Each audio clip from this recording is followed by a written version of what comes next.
Before I proceed to the summing up or the validatory comments, I thought I will hold a few minutes. And as I had discussed with Mr. Ramesh, I would actually want to open this time to a couple of people among the senior participants. And even if it's not prepared, may I seek your takeaways? I would be happy if Mr. Ramesh, Dr. Keshav Dev, Mr. Shivkalondu, even Niranjan from my team, if one by one, as I facilitate, I would like to hear you, because it's not about a person or an institution. The maritime segment needs all of us. So, may I request Mr. Ramesh, if you could just facilitate couple of people, probably Dr. Shivkalondu and even Dr. Padmashri and even Dr. Keshav Dev, if I could have a few minutes of your points, because I want to integrate it, and the aim is that the proceedings will help prepare the concept paper as we take this initiative forward. Mr. Ramesh? So yes, sir, we have with us Professor K. M. Shivakalandu, sir, Head CTC and Academics, Consultancy and Research. Professor Shivakalandu started his career as a hydrographic surveyor in National Institute of Oceanography, Goa in 1982. After completion of MTech in Marine Structures from Karnataka Regional Engineering College, he moved to National Institute of Ocean Technology, Chennai, as scientist in 1998. He worked in Coastal Engineering Group of NIOT as scientist up to 2015. Between 2009 and 2015, as a project director, he headed a multidisciplinary group involved in coastal engineering projects. Dr. Shivakalandu sir switched to academics in 2015 and became a professor at Indian Maritime University. He was attached to the School of Naval Architecture and Ocean Engineering at the Visakhapatnam campus of IMU, and he was interim vice chancellor of IMU from May 2017 to July 2020. He has more than 30 research publications to his credit and has contributed to more than 50 project reports. And sir, I request you to please say a few words about this national workshop. Over to Dr. Shivakalandu sir. Yeah, thank you, Padmashri, for kind words and elaborate description. This has been a kind of awareness campaign in our university for this field of maritime sector. We all know that many ancient knowledge originated from India, like ancient mathematics, astronomy, and such things. But we were not really aware till some foreigner told us that that is the beauty of the situation. And when we have claiming a lot of trade happened between Mediterranean and the Indian subcontinent, there is a lot of work done on the other terminal, on the Mediterranean part, whereas nothing much, or maybe we are, as a common man, we are not really aware what happened on the other terminal, that is the Indian port. Probably the ports would have become disused, sometimes it got sedimented, deposited, gone inland, or sometimes it got submerged, because the time scales are quite large that we are looking at. But still, we need to make a start somewhere. And this had been a very good start, very long pending work that we have been taking up now. It's really high time that we study our heritage with some kind of systematic exploration. Even though the evidence are unearthed at many places in South India, even in the Western coast, in many places, there is, in my opinion, there is no structured approach like other sciences happening in India. The expertise is available. There's no depth for the expertise, but the infrastructure may be spread in a number of many organizations like ASI, State Archaeology, universities, and few central and state research organizations like NIOT and such. With the help of MHS and similarly interested a few more agencies, we are trying to stitch a collaborative program. We hope in due course this collaborative program will lead to some kind of capacity building within the university and eventually lead to creation of a center of excellence in maritime heritage and history. Now, these are activities to get enlarged and for sustained over a period. We need young minds, and that is what exactly now today is happening with the MHS taking the lead the awareness is being improved. That's a very good first step in the very right direction. I'm thankful to Dr. Johnson for initiating this part of the program. From here, I think we should be able to make more people aware, and then there will be definitely sparks available even within our own system or even others outside also. We'll try to create some kind of structured program, as I said earlier, so that this can be sustained. And there is a lot of scope. I mean, for example, the nautical archaeology, with such a long history, it is unbelievable that not a single shipwreck has been located, or even in Atlantic, some work is happening. Mediterranean, number of works are happening, but in India, around Indian coast, maybe now recently one in Sri Lanka, as the previous speaker has said. But then there is a lot of scope and there is expertise. And the only thing we need to bring all the ingredients together to create a kind of energetic push in this direction. So with this background, I wish the MHS to carry forward this work for a longer period and be associated with us, so that together we should be able to do much better than doing it individually. Thank you, Dr. Johnson. Thank you. And Mr. Ramesh, a couple of other people also, I think, are ready to offer comments. Yes, sir. For me, it was an interesting journey, trying to organize and, of course, getting to know some details. Yeah, we've been, generally while reading all kinds of fiction and non-fiction, even you always come across some kind of historical perspectives. We don't know how much they were true or not, but yes, there is a sense of saying that yes, India also would have had a glorious maritime history. And yes, work has been done. A lot of work is still continuing to be done to trace our past. But what is it there for us to take away from that past? Is it technology? Is it culture? Or is it a sense of belonging? Would our youngsters be benefited by this? The question we need to answer. The age of mobile phones and all these things are there. How would our youngsters be benefited from getting awareness into this kind of realm? I believe that the current nautical science syllabus has some component of maritime history. I really don't know how much of it is included in that. It has some component. Probably it relates to the celestial navigation at the old path and probably. I'm not aware of that. But yes, the fundamentals of say the floating bodies and how the ships used to work at that particular point of time would be of interest to many a student. Not only from nautical science, marine engineering, naval architecture. I think all the students should know the kind of structure which went on at that particular point of time. So that is would be of great interest to us to frame certain kind of course content which may have some reference to the past, where India's traditional knowledge has been found to be as good as the modern knowledge today.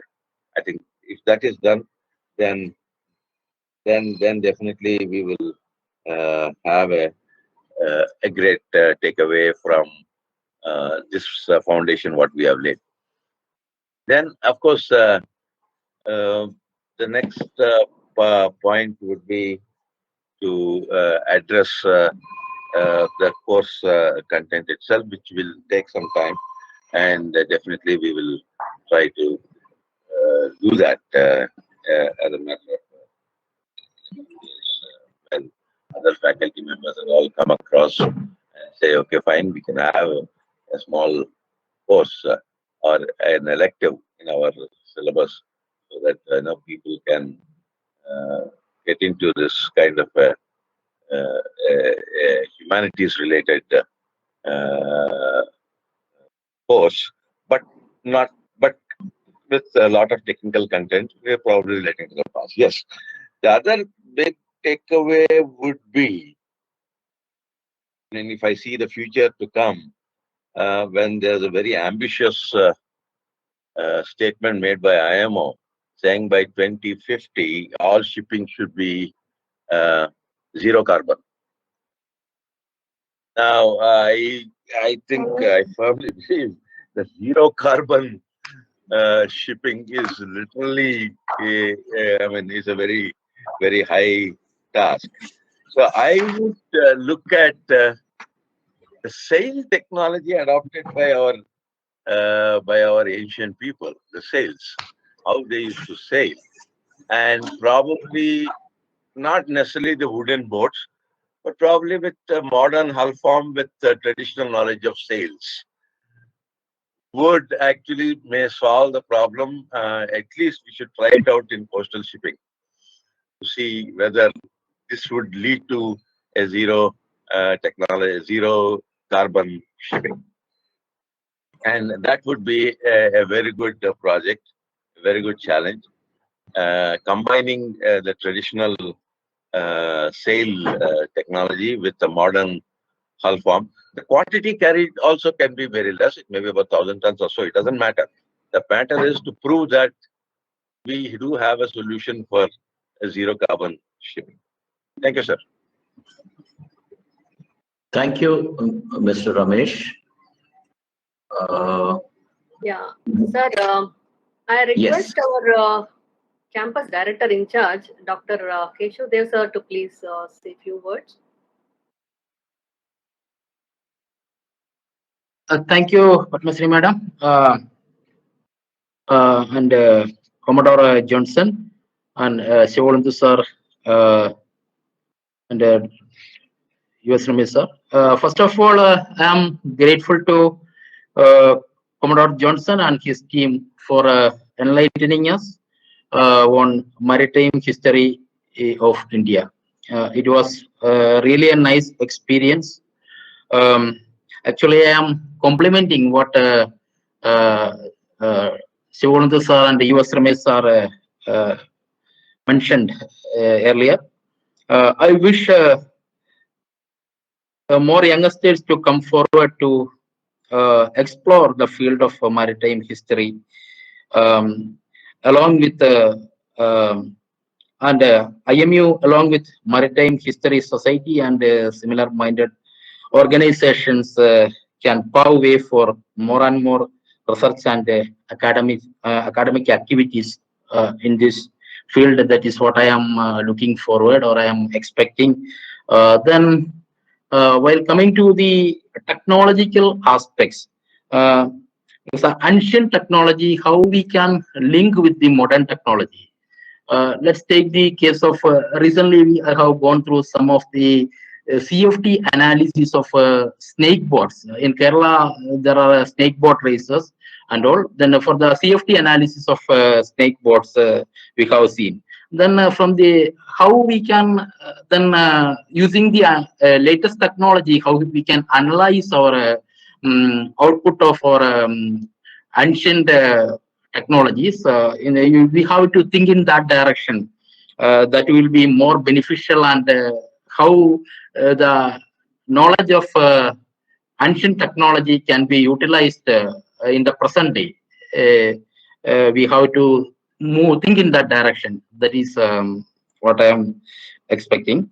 Okay.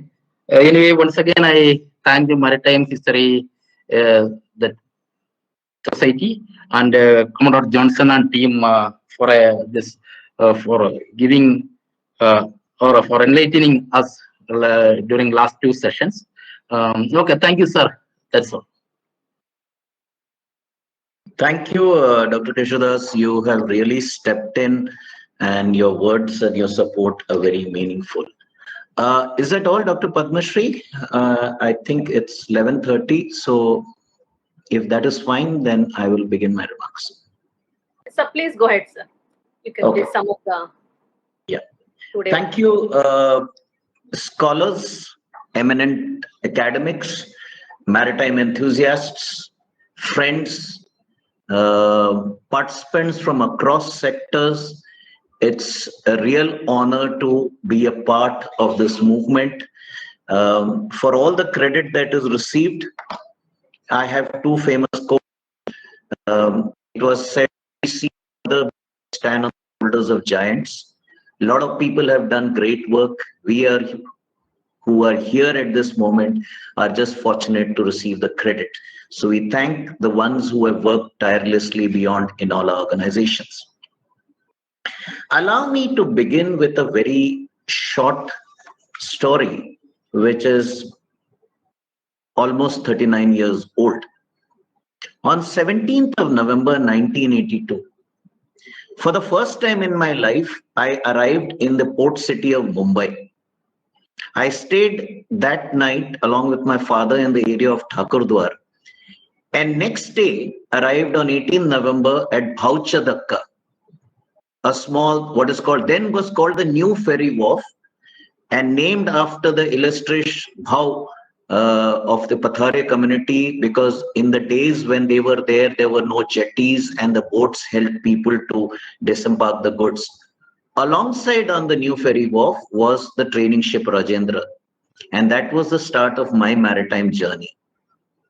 Some 11 months later, in September 1983, I joined the Shipping Corporation, and a few days before my 18th birthday, I had the honor to begin the first maritime voyage on merchant vessel Vishwa Prafulla from Mumbai through Chennai all the way to Kolkata.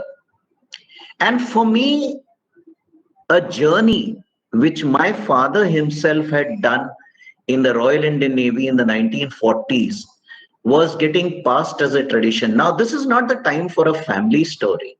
I'm just saying that many of us, if we actively search our profiles, we'll know someone where the tradition of seafaring is far older than we would want to believe. And I'm happy at the point that has come up when the issues of, I've been taking furious notes from yesterday and also in the various comments. It is not that we didn't have a history. It is the methodology of our documentation that can be a challenge, because in the Indian knowledge system, we believed a lot in oral history and oral documentation, and MHS is keen to partner on even doing that as a part of it. There is a word, my mentor John Maxwell talks about collaboration, and I will come to that. This collaboration is more than partnership. But let me just get back to some of my prepared notes, and I would want to see the takeaways from this. May I begin with applauding, even if it's my team. I think for my 4 research associates, Amrita, Aishwarya, Dennard and Janvi, I say this, I'm proud of you. I think the investment that we have done, the scholarship references, the experience over the last 2 years, and for the larger audience present, they have been part of the MHS 2019-21 special research program, though Aishwarya joined in 2020. And they have been put through the paces. They have been made to read hard. In the initial days, they were asked to write 250 words every single day. And then we have put them through the paces. And I think the output that we see today, they have gone far beyond, and I'm proud of you. And there is a reason, is not that I'm praising them as a community, but I think a number of people in their comment have said, if you really want scholarship, obviously academic experience, you become a professor after years of work. I have a very different take. I am already partly incompetent, maybe out of tune, out of time, apart from my experience. in taking maritime legacy forward. We need young minds. We need modern generation. We need people whom some of us older people are angry at the way they do things, but the future belongs to them. And so for all those who are listening out on this, if you are what is called the 20s to 40s, the millennial generation, if you are the Gen Z, would you take to the maritime field in its multiple dimensions? Because the need is to comprehend a perspective from history to maritime history. They are not the same. In a multi-dimensional and multi-sectoral field, the bridge of knowledge from practitioner, that is seafarer, to processor, the academics and research, and can I say to the producer, the maritime commerce and blue economy, has to be steered in a collaborative, contemporary, and a more relevant manner. Dr. Malini Shankar yesterday pointed out there is a need for a 360-degree approach to maritime studies. And the need is to look beyond nautical science and engineering. Today we are very blessed as a nation. I'm proud that India has an India Maritime University with 6 campuses. When we began, it was only T.S. Rajendra and DMET.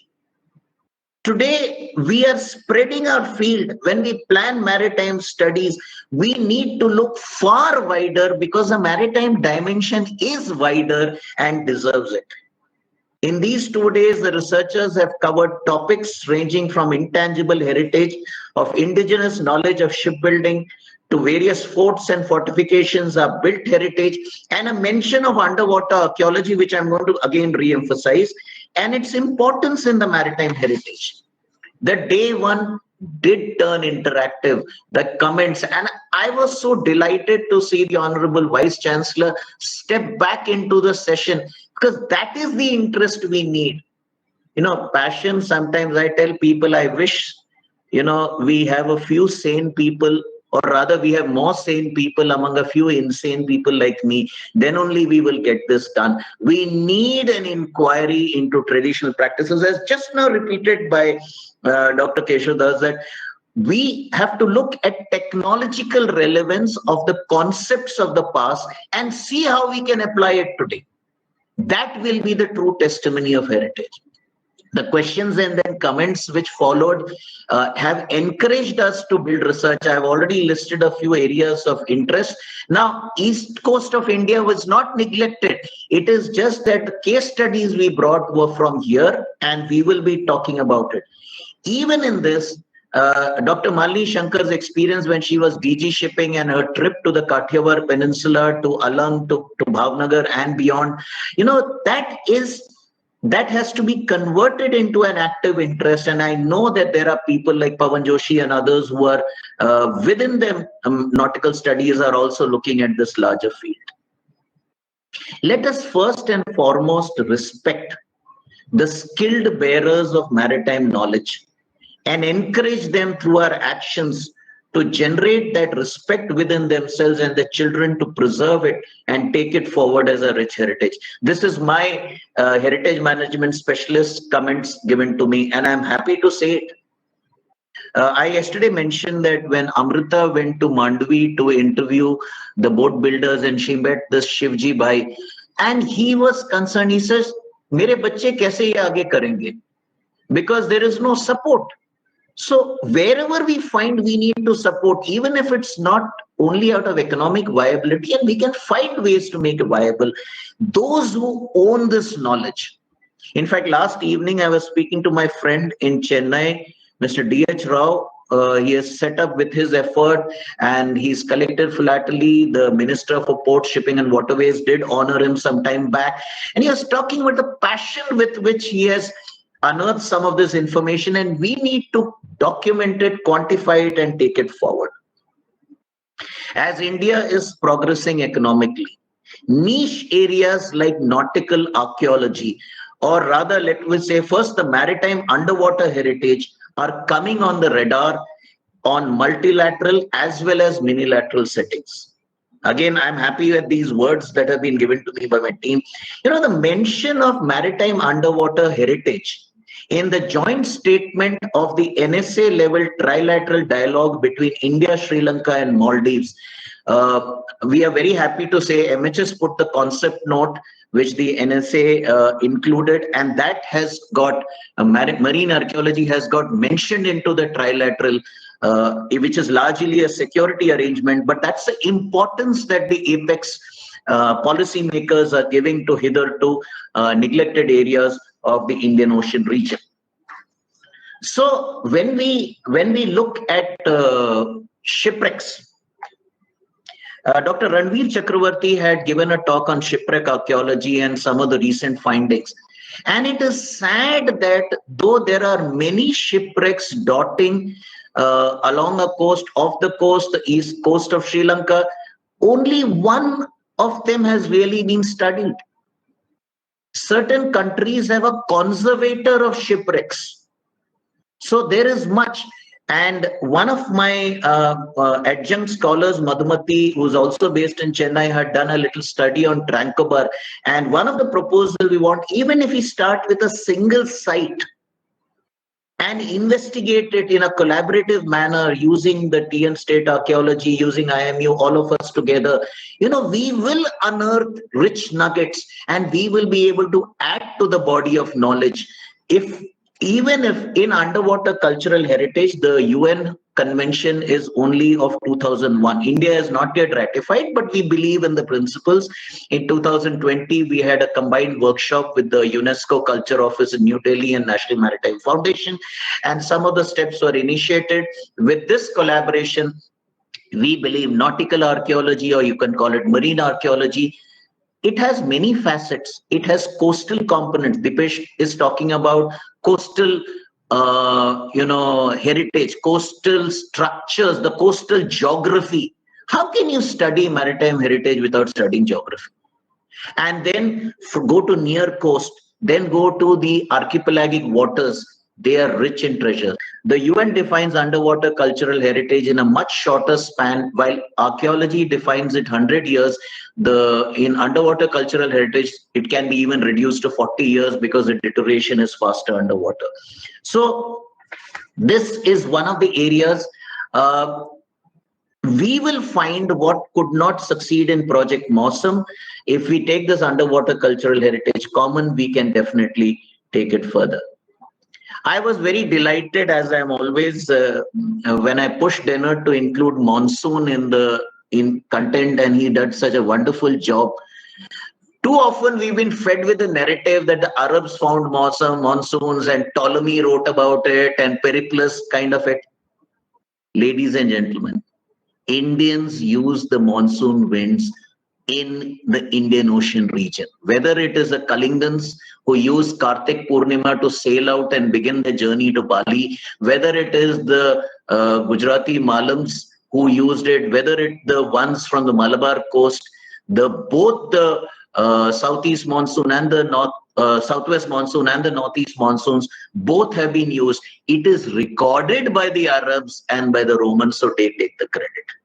So maritime development has rich traditions of seafaring communities that have been involved. And in this, Janvi continued to build on what Amrita talked of, shipbuilding and dockyards, and she shared some fascinating points. She just took the dockyard in Mumbai. It's a case study. There is tremendous amount of infrastructure all along the coast and even on our islands. It is not just, we just brought as a teaser, as a sampler to look into the concept that there is so much to study together. By the way, this is just what we have flashed in 2 days is just the tip of the iceberg. An iceberg, not in a negative manner, in the rich knowledge. This workshop should be the stepping stone to the larger course and study. And even in this, remember when Dennard talked about responding to a question on the Cholas, we have always advocated the peaceful use of the oceans. When Rajendra Chola launches his expedition, the famous 11th century expedition, some historians question it, but We need to further augment the primary sources studies on it, and it is very essential. The intervention was to bring good order at sea. So even in 2008, when the Indian Navy intervenes in the Suez, not in the Suez, in the Gulf of Aden, we still believe in the freedom of the sea. Even the Malabar Connect, Malabar was a hub from the west to the east, from the Arabs to the Chinese. We have always been collaborative. Today, the avowed central policy, global policy, which India advocates, is Sagar, security and growth for all in the region. We want to be the first responders. We want to be collaborators and build a collaborative maritime competence. That is a legacy from our history. So this makes our way forward.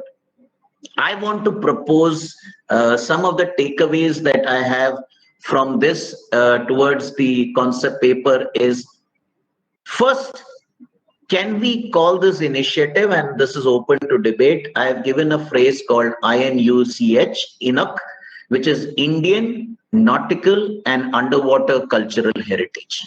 Now, this is to focus more on the nautical and the shipwreck. Rather, there is many things, but this could be a beginning. And from there, we can take it further.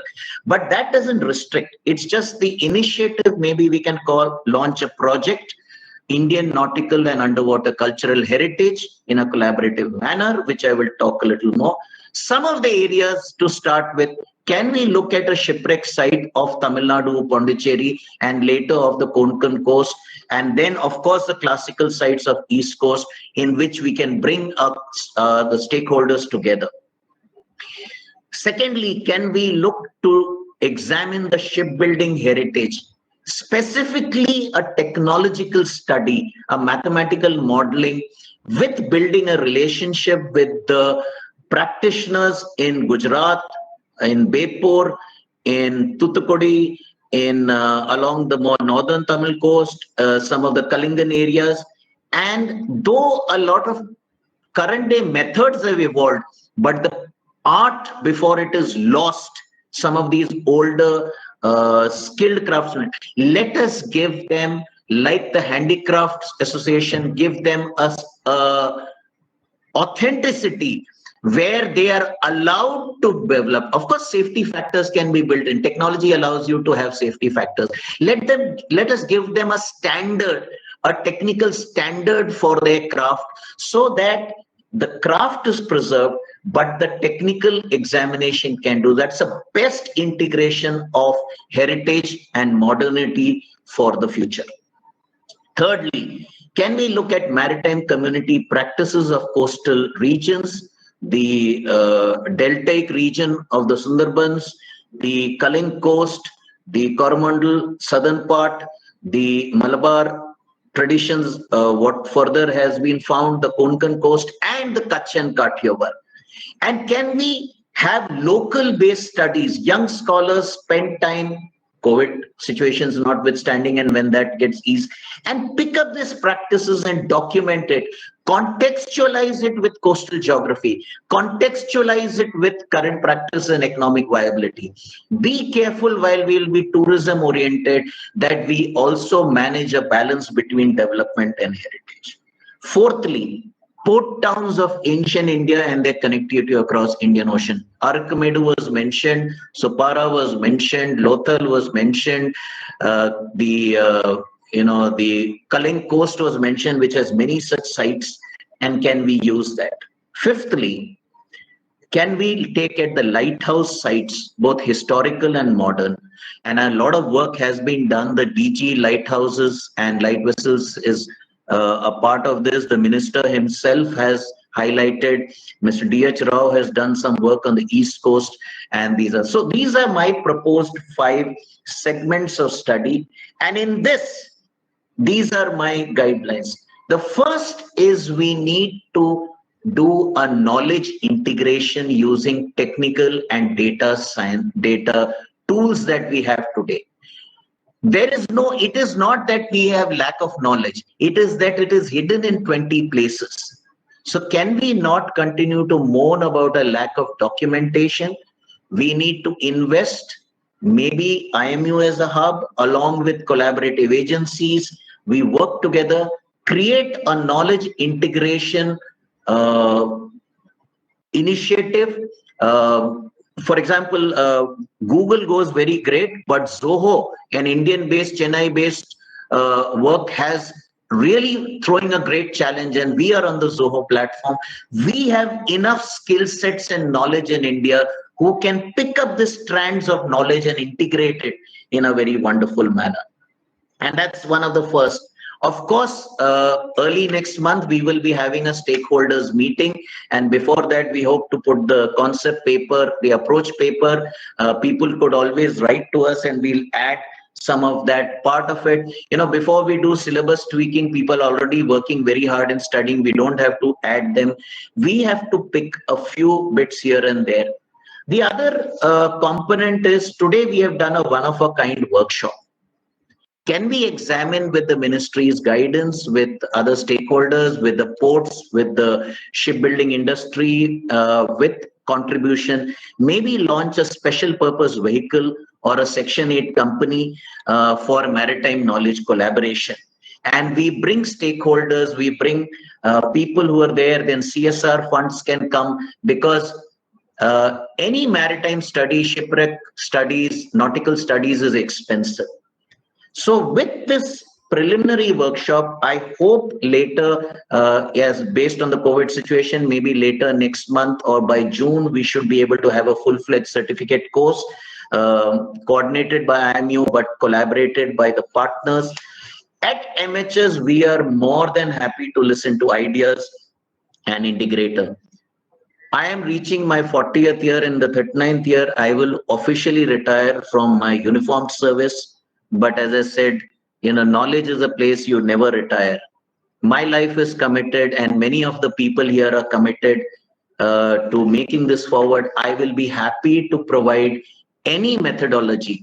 My personal request from MHS is we are finishing the special research program 2019-21, which has extended it to September. We want to launch the 2021 to 23, maybe 24, make a 3-year research program.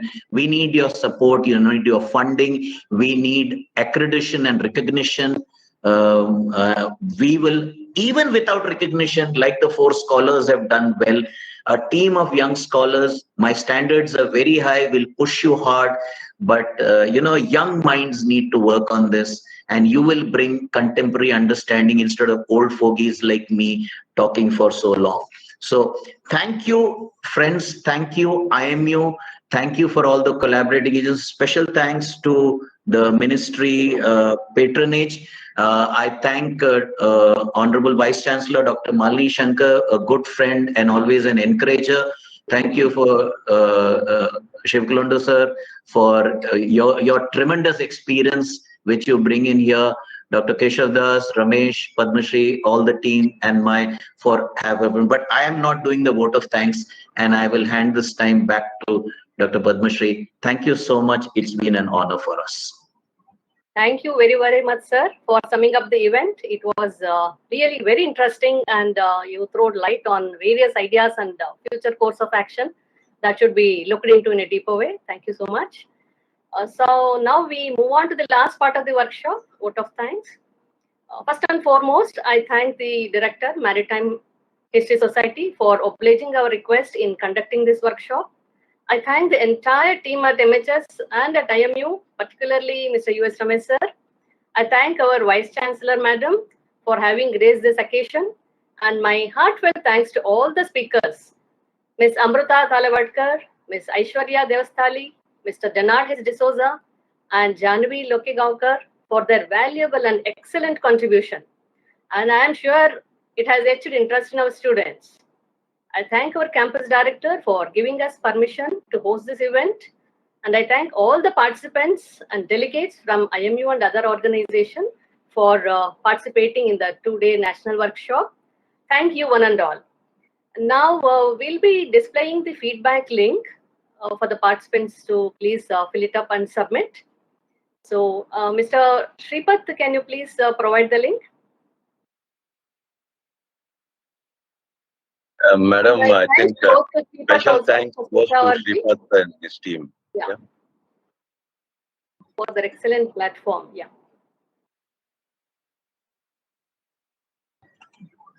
Shripath, can you please display the feedback link? I request all the participants to please fill the form and submit it.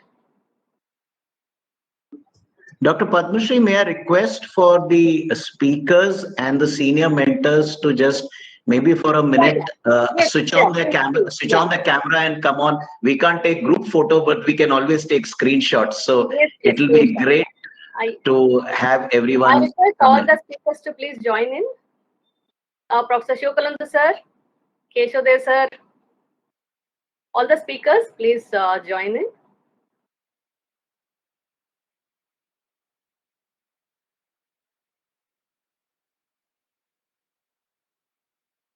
US Ramesh sir, please can you join? But if you can remove the banner, we'll all be more visible.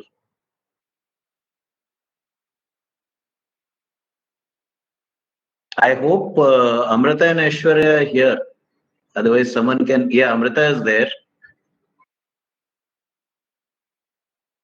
I know I didn't prepare, but it's good to have maximum people. So thank you, everyone. Yeah, please. I think thanks to everybody. Let us end this event and we'll meet again soon. Yes, thank you.